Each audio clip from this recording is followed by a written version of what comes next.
Okay, you ready? Ready. All right. Hello, listeners, and welcome to Coach Pedari's corner here. Today with me, I have a great friend and a professional, Bart Berkey. Bart, welcome to the podcast. Thank you, Coach. Good to have you. I know the time difference is a bit between Dubai and US, so thanks for dialing in, and this is an amazing opportunity to speak to Bart today. Bart is the author of the book Most People Don't and Why You Should. So Bart, tell us about yourself. Yeah, no, certainly. First of all, it's an honor to be connected and to be able to talk to a dear friend, Sohail. So thank you for including me on this. A little bit about myself without getting into too much detail. I grew up in Pittsburgh, Pennsylvania, so certainly far off from Dubai. I went to university at Pennsylvania State University, Penn State University, studied hotel management, and I have spent essentially the last 31 years providing service in some capacity, usually a sales capacity, to others, and that's mainly hospitality business related. But about 10 or 15 years ago, started my own company. Most people don't, and have dedicated most of my time ever since to really trying to inspire and coach others to do what most people are not doing. And right now, live in the Washington D.C. area. Beautiful wife and two kids that are adult-like, but still at home sadly because of the pandemic. Amazing background and amazing lifestyle. I'm going to ask you right away, what does the book Most People Don't and Why You Should mean to you? Why did you write it? And what's the story behind it? It goes back probably about 15 years ago. I was asked to write for Hotels Magazine for the blog. And the stories didn't have to do anything with the hotel company that I was working for at the time. They just told me that they wanted to get exposure for what I saw. And I was to travel around not only with my camera, but also with a video camera, and really just capture things that I saw. And then I could talk about anything that was relatable. And a lot of the stories were not then hotel driven by any perspective. It was about observations in life. It was about things that I saw that enabled me to think differently, to appreciate things differently, to do things differently. And it really became a reminder for me to do things differently, to go above and beyond when providing service, when providing memories, exceptional memories to other people. So in doing this, started writing the stories, and very quickly it gained in popularity. This blog posting gained in popularity, and I would start to receive messages from people all over the world. In fact, one gentleman who owned a juice bar in India sent me a private note and said, "I read your stories to my staff every single week. Thank you. Keep up the great work." I would go to check in on a business trip, and a person at the front desk would recognize my name, and they would say, "Aren't you the guy who writes for this unique blog? Most people don't." And then a dear friend of mine suggested, "Well, why don't you take some of your most favorite stories and put them into a book?" And that's exactly what I did. I put it into a book. When I was a recruiter, I ended up using this terminology, most people don't, because I found that when I was recruiting for college students for direct placements into a hotel company, that there was a lot of people that weren't doing certain things. They weren't following up. They weren't accepting challenges. They weren't doing what they said that they were going to do. So all of these things just kind of naturally grew into not only the book, but then also my speaking business as well.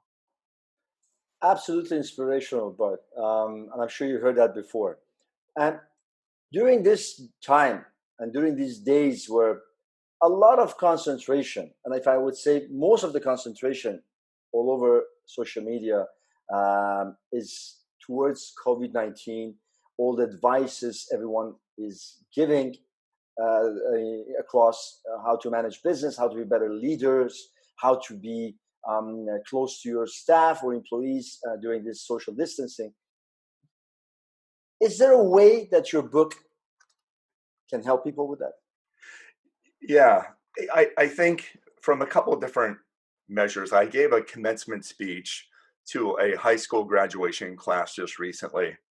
And in preparing for it, I was watching virtual commencement graduation speeches on television the weekend before. And I noticed that everyone was talking about the same sad state of the world, the pandemic, people being unemployed, people concerned about their health. And I really vowed that I was only going to say that word, pandemic, only once, because there's so much to learn about in the time that this is happening.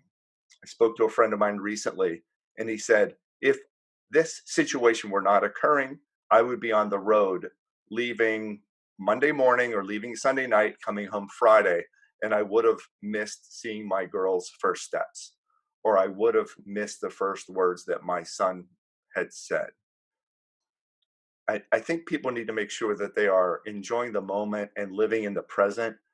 There's certain things that are beyond our control. And so, Hal, to look at some of the stories in the book, a lot of them talk about present living, how to enjoy the moment. There's a story called My Lifeguard Text.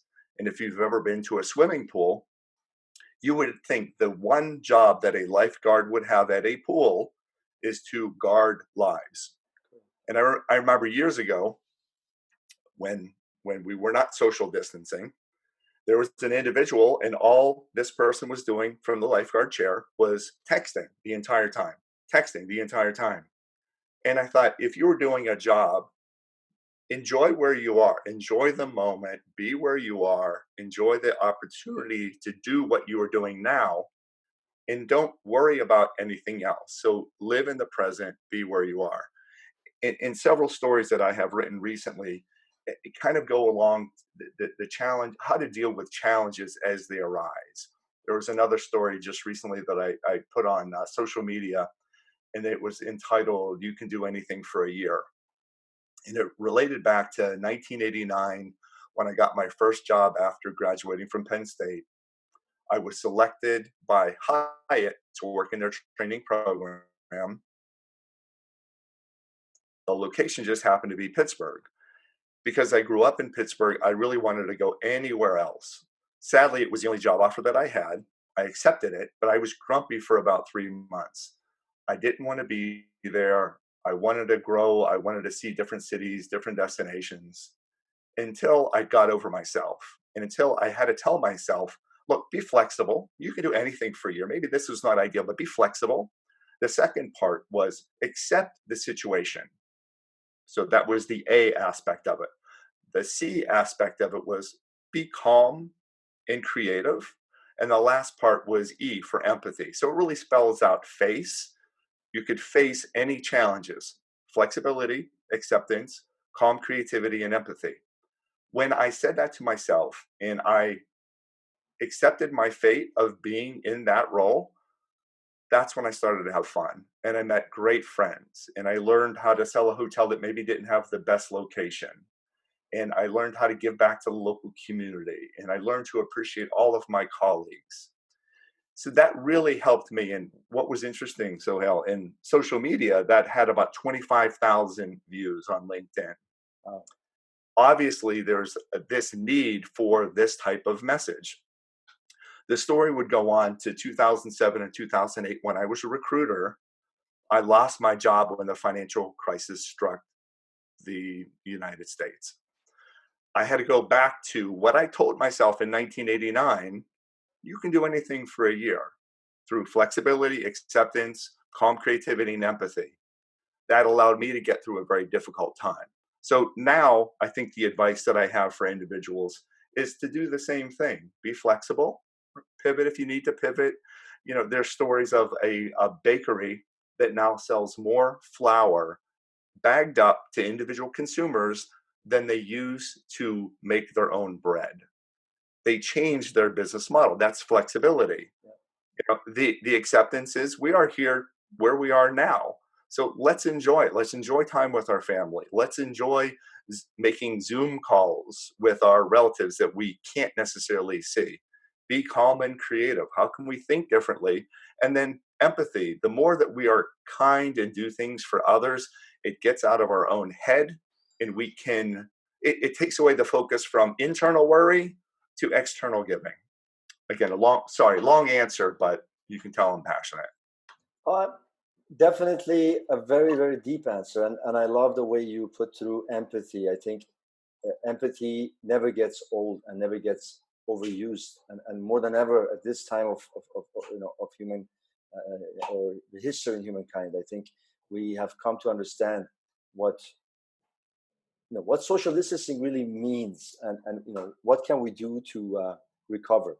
Now, I want to go to the book for a second, and there's so many, and every single page you've written is absolutely amazing. And one which I like to focus on, if you don't mind, is page 46 with ceiling spice and Pittsburgh pizza.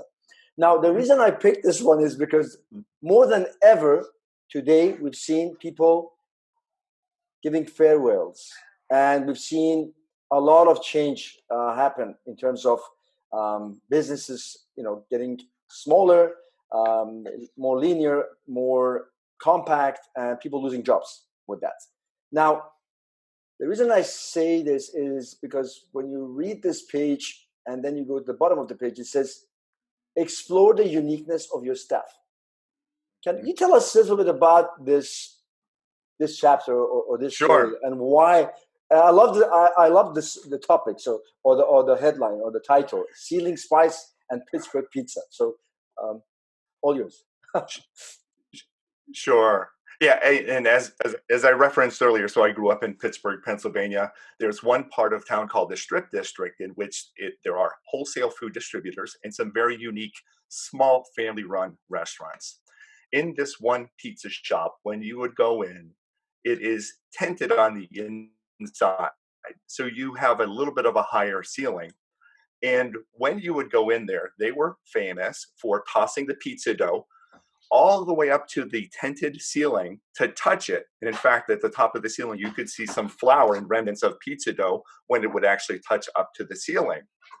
Thinking that it would not necessarily be the most health conscious thing to have that would occur, but it was fun and unique and different. And this pizza place actually became famous for that. Give me a little ceiling spice. So people would go in, tourists as well as locals. They would be ready with their cameras, and they would take videos and pictures of the pizza dough actually touching the top of the ceiling. The aspect that I like the most is that the managers were there, the owners were there. No one was getting in trouble for making this extraordinary move of tossing pizza dough all the way up to the top. People were happy. They were proud of it. They were unique. And instead of being told what to do, one employee just one day happened to toss it up a little too higher, too high, touch the ceiling. And then they were joking about it. But then that became a thing. Pittsburgh pizza and ceiling spice.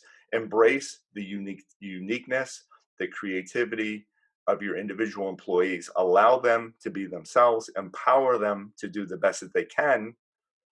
Let them have fun, because it then becomes memorable. They were happy, they were engaged, and as a result, it became an extremely popular pizza joint. What a story, and absolutely what a meaning behind the whole chapter, because your chapters are not more than a page, and what the beauty of this book is, that you're literally reading one page of the book can just give you a very, very strong um, insight, and also have you reflect. And I've said this book has gone from hand to hand sometimes, and I've really, really used it for reference many times. Now, you are an inspirational person and an individual, no doubt, and I've said that many times. But if I would say, who are the three people who have been most inspirational for you? Hmm. Three people that have been most inspirational. This is one of those high gain questions, coach. One of those high gain questions. Have to stop and think about that. I would think a few individuals. I'm going to start with my son. My son Max is now 21 years old. During his formative years of growing up, he was suffering from chronic fatigue syndrome. took him to many, many doctors, and never knew what was the cause for him to be so tired. During, I'd say, part of elementary school, most of middle school, the majority of high school, he would do his classes online in bed because he didn't have enough energy to go to school and take classes. And I look at this kid, 21 years old right now, and he is the kindest, most thoughtful, most respectful person. He's not gotten sad. He's not gotten depressed. He's not felt bad for himself. He will continue to do things for other people to make sure that they're comfortable. And I love the quality and the character of his nature because he will do anything for anyone. A story just recently, we were camping at a nearby beach, and there was a lot of horseshoe crabs, the animals that were turned over onto their back when they get way washed up into the shore. He had read somewhere that if you turn them over, no matter how far away they are from the water, that there's still a chance that they could make their way back to the sea. So here's this guy, when most people are running around doing other things, he is not just walking or playing in the water. He is turning over every single horseshoe crab that he comes across to give it an opportunity to swim back home and to survive in the ocean. And he has done so many things like that. I think he is truly, truly, truly an inspiration to me and most influential. Goodness. Second person, and this was certainly not planned, but I have to think about it. I'm going to say my daughter, Alexa. She has been home since the pandemic doing online classes. She has had such discipline with school. She had a chance to finish one of her classes early, and she learned from the professor that if she got it done within 2 weeks, she could return the book for the full refund. So she set a goal for herself to get this class done that would normally take 6 to 8 weeks, to get it done in 2 weeks, just have a goal so she could return the book.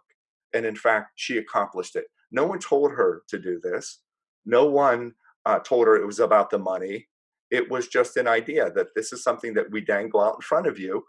If you get it done within 2 weeks, you can return the book. So she wanted to do that. So she continuously sets goals for herself that way. And I'm just amazed. Last person actually is going to be my wife, Terry. She is one of the most positive people that you could ever imagine. She doesn't take things seriously. She laughs all the time, close to family, and she gets things done. And when I look at two of those kids I created, then one I married, my wife, they help motivate me and inspire me every single day. And one of the reasons why I wrote this book was a reminder to myself, Coach, about doing what most people are not doing. The other day, I was at a department store, and I bought several things for the camping trip. And underneath, there was a few items like toothpaste and deodorant that were hidden underneath a big bottle of water. As I did self checkout, I was clicking them myself. When I got to the car, it started to rain, unpacked everything, and I saw, oh, I didn't pay for the deodorant. I didn't pay for the toothpaste. There's a long line inside. I'd have to put my mask back on. I didn't have an umbrella. What were I to do? And I thought, most people don't take the time to do the right thing. Most people don't return items, right? Most people aren't honest. And I thought of what my kids would do, what my wife would do, what my mother would do. I went back in and I returned the items, waited in line, put my mask back on. But it's just a reminder that if I'm telling people to do what other people are not doing, I better make sure that I do these things as well. Amazing. I was just about to ask you, what is your best tip of making the world a better place? And you just said it. So I'm not really going to ask that question at this point, because I think, you know, how to make the world a better place is by doing most people Yeah. don't, right? Yeah. And what I just asked my team this the other day. I said, what does most people don't mean to you? And two of the individuals were college students, and they said it's a reminder to do things. It's a nudge. It stays in your mind. So they gave me an example of someone sent an email just to follow up, back and forth communication. Well, thank you very much. Have a great weekend. This college student said, well, I was thinking, should I respond back to that? And I thought, most people don't respond back to a note like that, but I should. I'm going to respond back to a note like that. Another member of my team said something about the reason why they are now exercising every day is they realize most people don't wake up early and exercise every single day. And it's really interesting that it's not only easy to remember, most people don't. Easy to remember. MPD is the abbreviation, 3 letters. Easy to remember. There's a reason why it works. And we looked at some behavioral studies as what allows people to change behavior. If I would like to start exercising more, certain things need to take place. And if you look at it, it typically needs to be competitive. And the aspect about most people don't is that we are comparing ourselves to others. We're competing against other people. If I'm at a grocery store and I see people return the cart, but a lot of people leave the carts just in the parking lot, most people don't take the extra effort to return the cart. Most people don't say good morning to each other. Most people don't show appreciation. So all of these things is that if it's competitive, if it's easy to do, if it's easy to remember and makes you feel good, people will change behavior to do it. So just really, the more people remember, most people don't. And in fact, I don't even know if I told you, but I officially got a trademark by the U.S. Patent Office. So no one else can use that term. Most people don't for anything. It's powerful, it's simple, and it will help. It helps the world. I would say one word, and I don't know if you can connect it. Kindness. And I'll put it in a sentence. Treat everyone with consistent kindness. This goes back Yes. to one of your chapters, and I think kindness can never be enough. And kindness is never a weakness. And kindness is really, really, does not require much. Is an act of just selflessness, as you said. What would you say about kindness, and how could you link this to your book? And, Sure. And I just thought of this the other day. I was, many of these stories you're going to hear are about me and the family or me and my dogs camping. So we were waiting in line to get into a campground. It was a busy Sunday afternoon, at least here in North America, United States. Camping has become even more popular because it's safety and social distancing. I was getting frustrated because it was such a long line. And I looked to see ahead of me, there was a truck and a little girl, maybe 8 or 9 years old, that had her feet simply dangling out the window, kicking to the sound of the music that was playing in the car. And I saw this, and instead of me getting frustrated, being mad that the line was so long, being upset that I wasn't starting my camping vacation early, I looked at her and I thought, I can relax. Most people don't enjoy the present. Most people can't just wait. So I put on the music. I rolled down the windows. I smelled the pine. I could smell the ocean nearby. And I just relaxed and waited. It was much better than me honking the horn and not being kind. There's another story, and I believe this one's in the book as well. This is when we were traveling a few years ago, uh, anxious to get home, made like 3 different connections, had been traveling for about 18 hours one particular day, and waiting in line to board with my particular group on a domestic airline. And I saw one gentleman with a very fancy briefcase and a fancy set of luggage basically sneak around all the lines and wait next to the individuals that were taking the airline tickets to board. And I saw that and I just really got mad because I'm in grouping number 2. There's not going to be enough overhead bin space for my carry on luggage. I was just mad. I was done. I was tired. There was a young couple ahead of me that also noticed the same thing. And I could see that they were laughing and joking. And I said, "You see what I'm saying? This guy just cut in line, right?" And it's just it's like, "Yeah, but but but you know what? We're just going to bet a penny to see if he stays in line or not. We'll just bet a penny." And that really showed the insignificance of the act. They were making a joke about it. And they said, it doesn't really matter. It's a penny if he cuts in line or doesn't cut in line. That's all it was.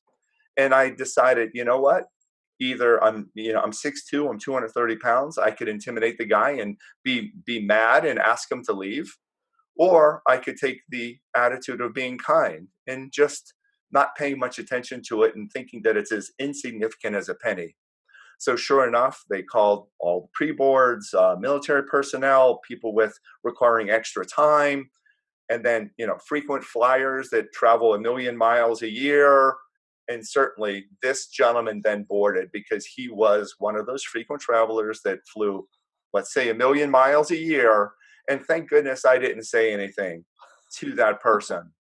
And that just taught me a very good lesson. It's better to be kind than be right. Most people don't show kindness. And there's so many different ways that we can do it. I think that that's critically important for not only for today, but for the future. No, I think that was a great example, and I think everyone who listens and will listen can resonate with similar stories from being in a queue. I'm not sure when is the next time we're going to be in a queue for a flight, but for the time being, there are other queues that we can resonate with. So yeah, kindness actually goes across. And I think obviously you won the penny. I hope you didn't lose it, right? If you bet. It was the couple ahead of me that was betting, so All I right. had no money. I had no money in the game. That's an amazing story. Here comes a question that I'm sure will bring you back many, many years. You've had great success in what you've done to date with organizations you've been with your own business, with your own movements. My question is, what is your biggest failure? And what did you learn from it? So really, I want to focus on what you learned, but I need to ask, what was that one failure that for you was the biggest? Or what did you get out of it? Yeah. I would think one of my and I've certainly had failures, many failures along the way. Um, I think, yeah, something that I still feel bad to this day, and it was a situation when I was a director of sales for Hyatt hotels, and uh, my one of my sales team members was a very good golfer, and the regional vice president of sales would like to come to town, and he'd like to go golfing with a member of my sales team. He at one point asked, "Don't tell anyone because I don't want other salespeople to be jealous. I don't want your general manager to be mad, but I want to take your salesperson out to play golf." This is the middle of the day on a business work day. And not that this is an overwhelming failure, but it was a failure in judgment. My general manager asked me point blank, "Where's the salesperson?" And I did not tell her the truth. I said that he was, at a dentist appointment or he was on a sales call. And I did that to protect what my big sales boss was telling me to do. But that was a very, very valuable lesson that you always need to be truthful. And to this day, I felt that it affected my relationship with that general manager because I lied. She found out the truth that they were golfing, and just because I said, "Well, the big boss, didn't want me to tell you," that really wasn't an excuse. Honesty certainly was the best policy. And while that did not affect my hotel career, it did make me feel bad, and that's a lesson that I still like to share today with everyone. So be honest. Another one that comes to mind, and again, it's not failure with jobs or responsibilities, but it's failure in certain decisions. The other one, and this is, I think you'll get a kick out of this one. I was new to Ritz Carlton. First time I was the director of sales and marketing. I was a member of the guidance team, so part of the leadership team. And I wanted to make sure that in luxury, this was my first luxury job, that I did everything right. I went out and bought a new suit, and my used car was clean to the nines because I wanted, and I used my father's watch that he gave me. So I wanted to look luxury. I wanted to be luxury. And the general manager asked on my first day if I would like to have lunch with him. I said, "Certainly, I'm not going to pass that up."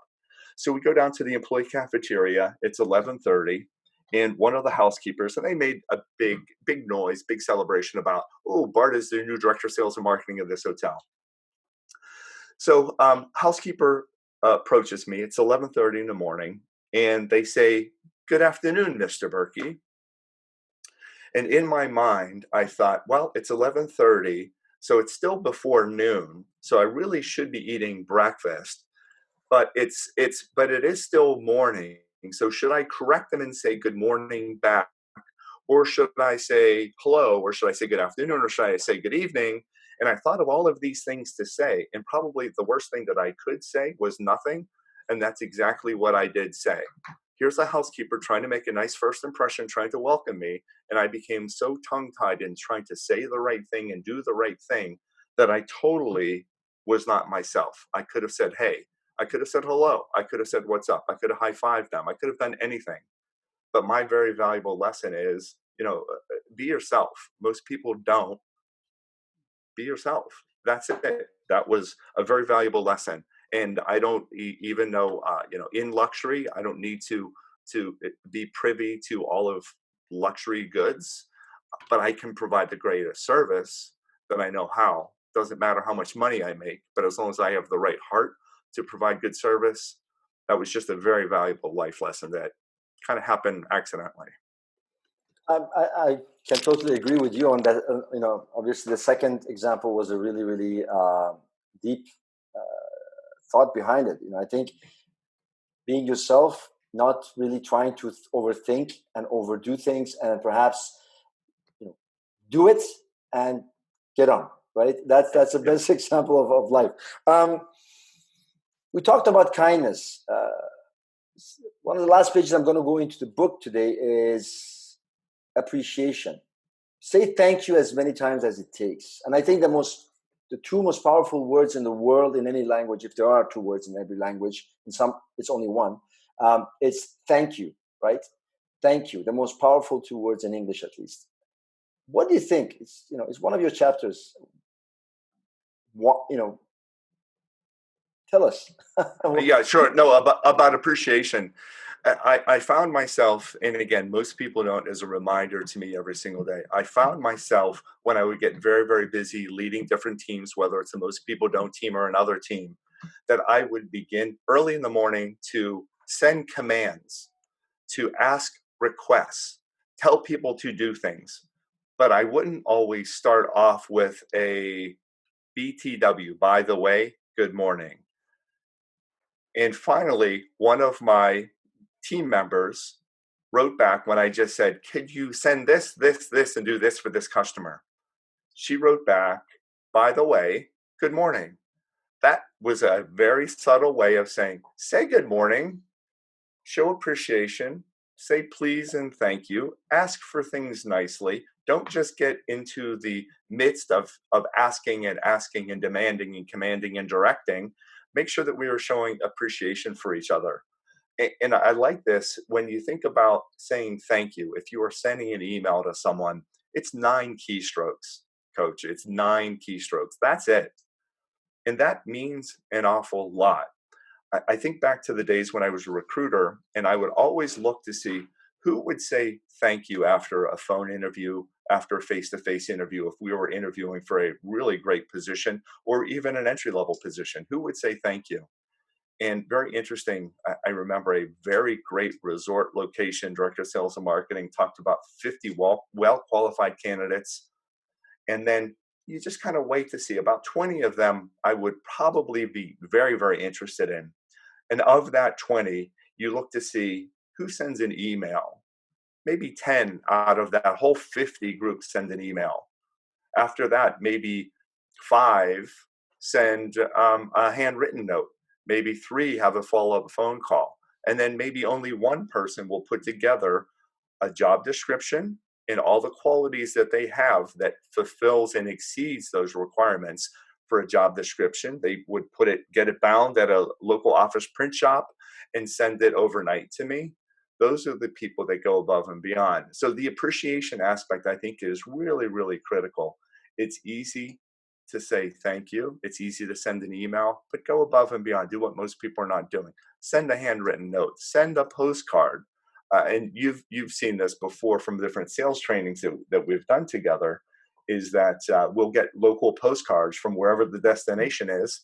We will include the postage, and we will ask the participants, send a thank you postcard to someone back home. Maybe it's your boss, maybe it's your family, your friends, your spouse, your partners, whatever the case is. Send something in the mail. Just show appreciation. It definitely goes a long way. It definitely does. And again, most powerful two words in English that need to be used much more than they are today. And I can't agree more with you. And that's why this chapter specifically, it just is such an important chapter about gratitude and appreciation. We're almost coming to the end of the podcast for this time. And I got two more questions to ask you. One of them is, you've gone such a long way, and there's such a long way to go still, right? And give so much of yourself to the community and the world. But until today, in this journey, what are the best resources that you've had which helped you along the way? So from what you remember to today, what were the resources that you say, I was lucky or blessed to have, and that's, they helped me in that way. If somebody's listening to you and would like to have the same wonderful career, whether it is in hospitality, luxury, or public speaking and motivational, inspirational coaching. Yeah, I think the best resources are, and there's another chapter in the book called "Friends Longer Than Colleagues." I think the greatest resources have been friends, people that I have initially started working with, that I remained friends with. There was a story recently that I put on social media: titles change, but names remain. People might have different jobs. They might go from one company to another company, often at no fault of their own, right? To go from one company to another company. But the resources of the people that have influenced your lives, that you've influenced their lives, I think are invaluable. And I know that's maybe not necessarily a direct answer because I'm not referencing any specific book or a website or a company, but I think it's the resources of people that you have the ability to interact with. The more that you ask questions of other people, the more that you're intellectually curious about others. If you have an others focused mindset, I think that that's the greatest resource. And I look at some people that were horrible bosses that I learned how not to be.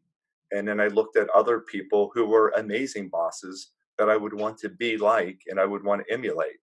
A quick story: I worked with a gentleman, John, who I won't mention his last name, but Coach, you know who he is. And we used to work together at a hotel in Washington, D.C. And I'll never forget snowstorm, an unexpected snowstorm. And this was probably in like March or April. And we all are let go early to avoid the bad roads to drive home. He is the only one that had an ice pick, like an ice scraper, in his vehicle.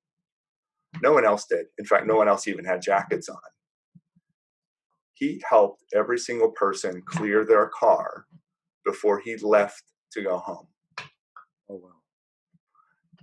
No one was looking. No one was watching. It's just the person that he was and the person that he is.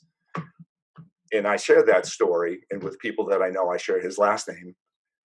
That just meant an awful lot to show the character and quality of who that person was. Unselfish. I think the more that we open up our mind to the resources of people, Coach, I've learned so many things from you. That those are the greatest resources. And yes, there's going to be, a stack of books. And I know we're both big fan of books, but I think the greatest resources that we have are the people that have touched our lives, friends, families, colleagues, associates, that have influenced, taught us what to do, led the example of what to do, and then sometimes what not to do. Thank you so much for that acknowledgement. You're a great person, and this friendship means a lot to me, and I'm sure that a lot of people out there would say the same about you. If you could step into my shoes right now, what would you ask Bart that I didn't today? Yeah. Something happened to me October 18th of last year, in which I had a heart attack, and my heart went to failure. Two of my aortas were 100% clogged. And I would ask, how has that influenced your life? How has that traumatic situation influenced your life? So I can answer that without you asking because I'm asking myself. Ab- Absolutely. um, this story was I was presenting to a group of clients. This was last June, and I was going through a story of how I broke my nose when I was 12 years old. And the surgical experience was so horrible that I was basically awake for part of my surgery. That affected my life horribly. I became afraid of doctors. I suffered from panic attacks. I suffered depression as a result of going through all of that. About 5 years ago, I had two discs in my neck that needed to be replaced. This would be the second surgery that I would be required to have ever since my nose surgery when I was 12 years old. So 40 years later, I'm faced with another surgery. And I had to decide, should I go through the surgery or should I not go through the surgery? I decided that most people don't face their fears. Most people don't face their challenges. So I would go through the surgery. And I actually did. I did this pros and cons analysis. So if the benefit of doing was great enough, or the consequences of not doing it were bad enough, what would I do? The benefits of doing it was that I could retain a healthy lifestyle, I could exercise, I could be active, I could be around for my family. The consequences of not having this surgery for the discs that were herniated in my neck was that I was one car accident away from being paralyzed. So I made the decision, I'm going to have the surgery. And I just had to think if the why is important enough. The why to have the surgery, the why to face my fears was important enough. The how became easy. The why was clearly there. The how was all I had to do was get in the car, take a little pill to calm me down, have my wife drive me to the hospital. That's the how. And as a result, had a very successful surgery. Fast forward to October 18th last year. When I'm telling people of this story, they're just like, oh, you were so brave to have this. And here I was, 40 years of not being able to breathe because since that nose surgery when I was 12, I still had a deviated septum. I still could not breathe properly. And in my mind, something clicked again that if I'm telling people, most people don't face their fears and challenges, I'm still afraid of having nose surgery. Yes, I had the disc repaired in my neck. I'm doing fine, but I'm still afraid of having nose surgery. I thought, I better do it. I better take the advice that I'm sharing with others. Schedule my nose surgery, go in. Everything goes well until the recovery. I'm going through recovery. They tell my wife, he's fine. Bring the car around. You can take him home. All of a sudden, I start having chest pains, and I remember them giving me a nitroglycerin tablet, putting it underneath my tongue, saying, Mr. Berkey, you're having a heart attack, but we're going to take good care of you. We're going to rush you to the hospital next door where they had surgery and basically allowed me to be here today. And the reason why I share this is that I could have had this blood clot occur on an airplane. I could have had it when I was alone traveling in a hotel room. I could have had it when I was driving by myself. But because I faced my fears and had the surgery, I was in the right place at the right time. And that allowed me to be in the hands of the right people to still be here today. Most people don't save my life. And that's a story that I like to share with people. I face my fears, I face my challenges. And as a result, every single day, and it's funny, you will be able to see this, but my wife doesn't want me to get a tattoo quite yet, but on my arm, Yeah, I write heart in permanent marker that's until it fades out. Then I will write heart again on my left arm because I don't want a day to pass where I don't think about almost not being here. And when you put that into perspective, the things that might bother us, coach, really aren't going to bother us because guess what? You and I are here today. The people that are listening are here today. Yes, things are not perfect, things are unusual, but we're here today. Let's enjoy being here today. That's it. And that was a great question, but I truly get inspired every time I read your posts, and obviously the amount of time I've had pleasure and honor of engaging with you, and through all your advices and guidances in the past months and years. We won't get enough of this. This podcast will come back. We have other sessions with you planned. Um, but for the listeners today, where can they, connect with you online, or where can they find you? If you kindly share with us. No, please. And yeah, and what my team and I are dedicated to doing is to spread messages that matter. We want most people don't to become more of a movement. So individual is the easiest way to remember. Most people don't, all one word, no apostrophe.com. Most people don't.com. A terrific website. There's updates with our new stories. There's updates on how to acquire the book.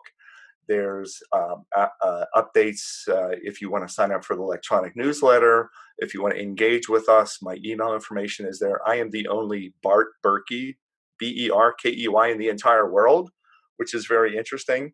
So remember, most people don't. That's probably the easiest way, and we're happy to connect in any way, shape, or form. On a side note, besides the books, what we really enjoy doing is speaking to organizations, whether it's a corporation, association, consulting company, you name it, just sharing the message. We're getting very good, I think, at virtual presentations until we can go back again live, seeing people face to face. But I'm very grateful for our friendship, for letting us have this avenue, this channel to be able to share some really positive ideas that will stay with people. Um, I am sure everyone that's listening to this podcast will truly take a lot of inspiration, and also a lot of insights from your conversations. Uh, I'm very, very positive that we will come back and have discussions about your book and your successes in the next weeks and months to come. I'd like to thank you, Bart, for being above all. People refer to you as an inspirational leader. I want to thank you for being above all a friend, a very dear friend and a close friend, a great professional within the hospitality and the luxury industry. And thank you for joining us today, all the way from US, Pittsburgh. So, listeners, here with me, Bart Berkey, and we will connect again. Have a great afternoon and morning, wherever you are. Thank you, Bart.